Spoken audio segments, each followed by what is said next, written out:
Hi there, welcome to our latest bonus chat. This was recorded as part of our Leinster v Edinburgh Rep Pod.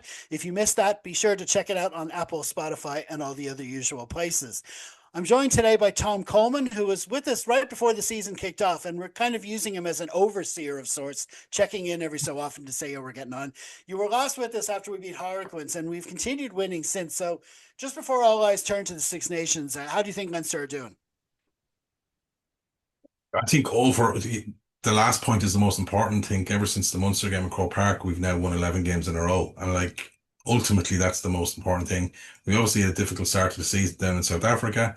Um, and we've been sort of chasing an informed Stormers and an informed Glasgow team.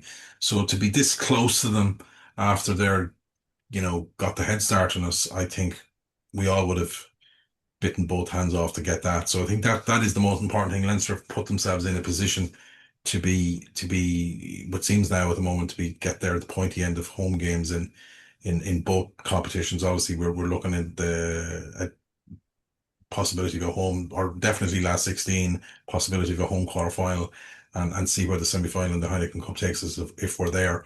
And also with the URC at the moment, we were thereabouts for home. So the work that's been put on, I think that's the most important thing. It's easier to fix things and judge how things need to be tweaked and analyze it if you're still winning games, and I think that's important. Um, yeah, I think there was about a bit of an unknown before the start of the season what way we were trying to play. I presume there was a presumption there we would play similar to last year. We only had one pre-season game, and then obviously it was a bit of a interesting time down in South Africa with the start game. It was very hard to guide or gauge what way we were trying to play, and it's taken a long time to try and decipher what way Leinster's attack is trying to play, and it is different from last year. Um, it seems to be high risk, and sometimes mistakes are made, especially around handling. We're passing a lot flatter on the gain line. There's really no depth to our attack as such, and it's all about running hard lines and finding soft shoulders, and passes have to be absolutely on the money a lot of the time. And we've had some difficulties in our defence when that breaks down, because we're so flat. Once that transitions into defensive, we've not if we've let in scores, and we've let a lot. You think back to that Harlequins game you mentioned. It was a fairly inexperienced Harlequins team, but they ended up still getting 28 points, and that a lot of it was off transition and mistakes off us, and that's been still a bit of a constant. You could look at every single game we've played since Crow Park, maybe besides the Zebra game, which was the following week, but home to Ulster, down at Thomond Park, away over in Leicester. The La Rochelle game obviously was such a close combative game, as was Bayonne down in the south of France. And for long periods, the Connacht game as well in Galway. They were all, nip and tuck, and there was no real massive runaway scores. Generally amongst that run of 11 games. I know Connacht at home and then probably Zebra probably bucked the trend on those, but teams were making hay off our transition because we were so flat coming into attack.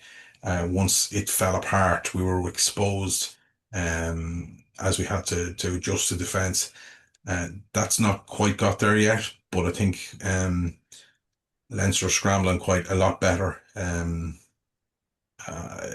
definitely from our wings, the likes of Joshua Kenny and Tommy O'Brien have adapted to that role well. It probably doesn't help. We haven't had the consistency of a fullback, which is key in that stopping that sort of transition from our attack to having to defend. Obviously missing Hugo Keenan, who reads the game so well. And then Kieran Frawley's been in and out, even though he's playing very well, but he's still got a knock and got an injury. So there hasn't been that, and Jamie Osborne's been out as well. Jimmy O'Brien has been intermittent as well. So that sort of linchpin that would be key in organising a what I call a transition defence. We've missed that, which would have been key for maybe a little bit more consistency. But I still think we're starting to see signs of the way Leinster are trying to play. Um, and it's definitely a more attritional game.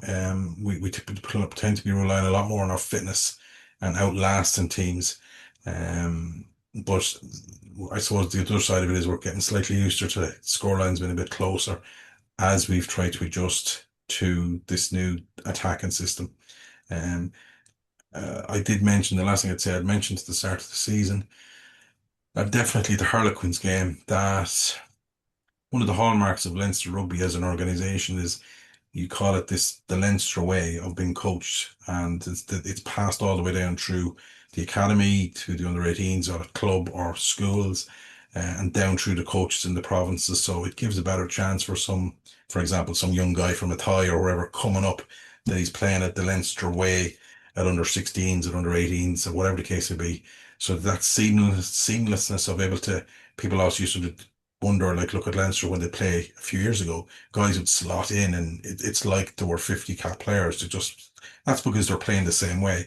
So I think um, that because of the new system and the way we're trying to play it, that's not filtered down. And sometimes we end up with what I'd call square pegs in round holes, as in players not quite used to it, playing that sort of system and being a bit more personnel heavy.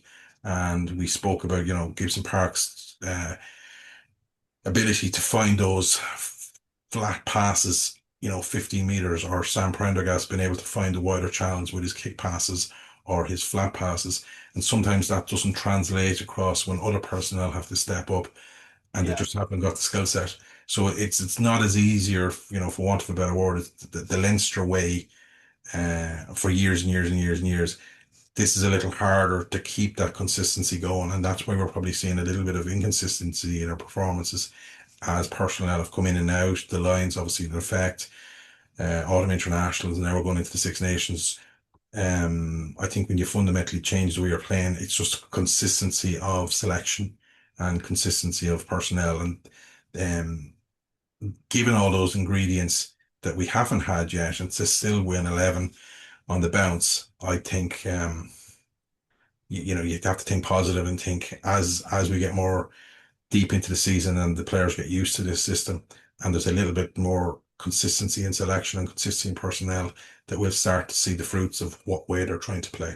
That's the hope. There's no Yeah, guarantee, but that's the absolutely. hope. Oh no. Oh, absolutely. And it's, I suppose, especially even on the attack, I think another thing, I think a classic example of this, different people coming in trying to play the system was you were on for that game against Harlequins. You gave a great analysis of the way we're trying to attack, and the way we're using not just Sam, but we have creative players in other positions, usually maybe 12 and 15, who are able to join the line and do those kind of long passes as well. But for that game, we had Sam at 10, Kieran Frawley at 12. So you can have that. But then, we said all that and we analyzed that game. And then the following week, still in Europe, we're away to Leicester. We had Harry at 10 and we had Robbie Henshaw at 12. You've got two completely different players who play a completely different way.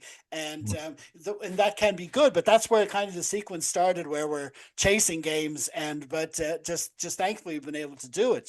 So it's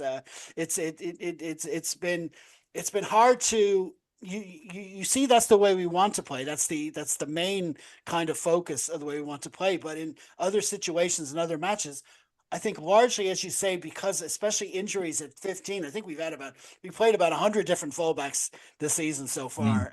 It's been, we've so many, like in game as well. We've had players who weren't meant to be fullback, pushed back into that role because of injuries on the pitch. It's happened so many times, so it's hard to get that consistency back there as well. That's a position where you really rely on. We got used to Hugo just sort of nailed down in that position, playing 80 minutes every game. I suppose if I was to use one player, and you touched on his name there, if I was used one player as a microcosm of what I see part of the Leinster, I won't call it problem because we don't want to be negative and say this evolution of attack would be Robbie Henshaw. And even for anyone listening to the just when yourself and myself covered the Leinster Edinburgh game, spoke about the evolution of Luke McGrath, where a few years ago under the Leinster system, it looked like he was a bit lost and it wasn't really playing to his skill set, and he seems to have guided under this new, attack. He's reinvented themselves. I think Robbie's strong point is not distribution. At 12, and in some ways, the 12s for Leinster this year has been asked to play that, and he just looks a little bit out of sorts. And the easiest thing in the world is to go, Jesus, Robbie's not playing well, or he's this, or he's that. But a lot of the times, and this is a really experienced guy. Lyons Ireland, blah blah blah. The one call it a weakness of his game. Um, there's more reliance on that weak part of his game in this new system of 12 than the other strong points of his game. Obviously, he's getting older as well, like that. But I think that sort of probably to me highlights where that evolution is of the attack is. It's suiting some players at the moment, and it's not suiting others, and it's up to obviously the Leinster power, the brains trust at Leinster to work that out. So that's why we're seeing ourselves struggle a little bit more, or chasing games, or the fight is in it a lot more than because it's just that consistency of the way we play the Leinster way, as I said, is just not there at the moment. I know, that could be a possibility. Nina Bar's playing a certain way. South Africa used their wings especially to scramble and have fast, pacey wingers. You look at the two guys who play for South Africa, they scramble well, and you can probably see Tommy O'Brien and Joshua Kenny playing that type of game as well. And then just a different threat around centre, more distribution and getting to those wide channels. And it's trying to find the right players to find who will operate in that system the best way. And to be fair, probably Gary Ringrose is probably a little bit in that as well. He's been asked to play a certain way over the last few years, and a lot of people go, Jesus, you know, Gary's missing tackles left, right, and centre, but he's asked to do it. He's been asked to do a different role, and a different sort of thing. He's in some ways he's really defensive, and Ricky Ione is in the same boat. So Gary Ringrose and Ricky Ione probably two classy 13s in the last 15 years are semi struggling with the Leinster system to a degree.